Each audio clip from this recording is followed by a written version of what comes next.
चाहिए कि रोज शाम के समय पर अपने घर में प्रदोष काल के समय पर एक दीप जरूर लगाना चाहिए। और यदि बेलपत्र का वृक्ष है तो उस बेलपत्र के वृक्ष के सामने भी एक दीप अवश्य लगाना चाहिए।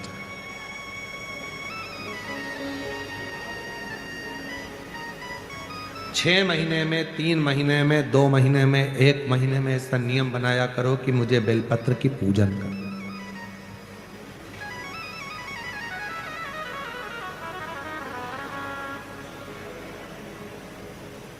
स्वयं माता लक्ष्मी जी ने भगवान नारायण को पाने के लिए बेलपत्र का पूजन किया है। जब इंद्र की पूरी सत्ता चली गई थी, सारा की सारा धन इंद्र का चले गया था, असुरों ने उस इंद्र के सिंहासन पर अपना कब्जा जमा लिया था, तब इंद्राणी ने, स्वयं सची मां इंद्राणी ने शिव जी की साधना करी, बेलपत्र के वृक्ष के, बेलपत्र की पूजन करें।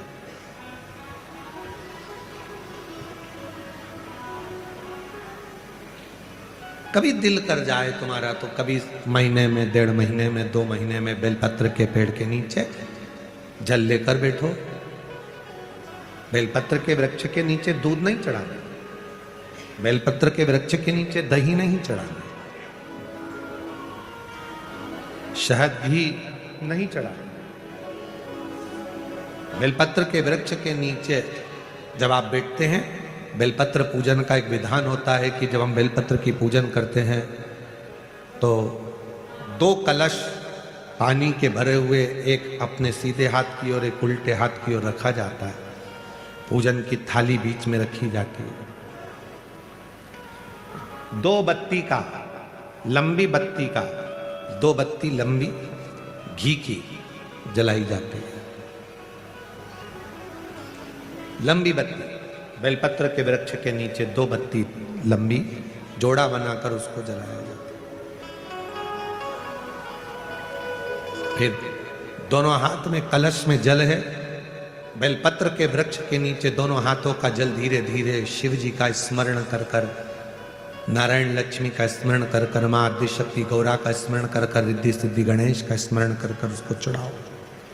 प्रार्थना करो, विनय करो, मेरे जीवन में बहुत कष्ट है, उसको मिटाना है आपको। शिव आपसे प्रसन्न होते हैं, वैसे मेरी जिंदगी भी प्रसन्न करना है आपको। जल चढ़ाकर दोनों पात्रों का थोड़ा थोड़ा जल कलश में बचा लेना है, पूरा पात्र खाली नहीं करना है, दोनों को वापस रखना है। और थोड़ी सी हल्दी पिसी हुई शिव जी के उस बेलपत्र पर लगाएं, थोड़ा कुंकुम वो भी बेलपत्र पर लगाएं। 7 दाने अक्षत के, केवल 7 दाने अक्षत के बेलपत्र को छुआकर अपनी थाली में रख लें। घर पर जब जाएं तो वो 7 दाने अक्षत के और बेलपत्र के वृक्ष में जो चढ़ा हुआ थोड़ा सा जल बचा कर लाए हो, वो घर में छींट कर 7 दाने पूरे घर में डालना प्रारंभ करें। महीने में, 2 महीने में, 3 महीने में एक बार करिए।